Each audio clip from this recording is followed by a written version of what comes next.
Hey everyone, welcome back to another video. In this video guys, I'm going to show you how to fix tap to wake not working on your iPhone and iOS 16.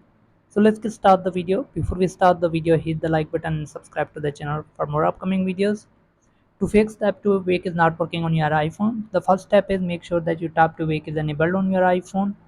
To check, go to your iPhone settings, scroll down, click on accessibility, simply click on touch and here you will see tap to wake. So if it's turned off, you can turn it on. So once you have done this, then the next step is restart your iPhone. If the tap to wake feature is enabled but it's still not working, then try restarting your iPhone. It may fix your problem. After restarting your iPhone, another common reason why tap to wake may not be working on your iPhone is outdated software. Apple releases update to fix bug and improve performance. So ensure your iPhone is running the latest software.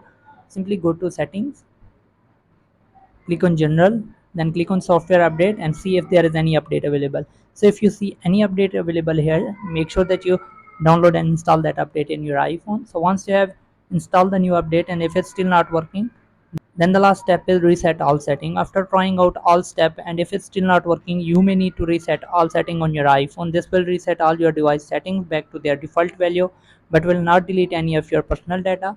To reset your iPhone all setting, go to settings, click on general, scroll down, you will see transfer or reset iPhone, click on it, click on reset, reset all setting, enter the passcode of your iPhone and reset the all setting once. So after doing all these steps, tap to wake will start working on your iPhone.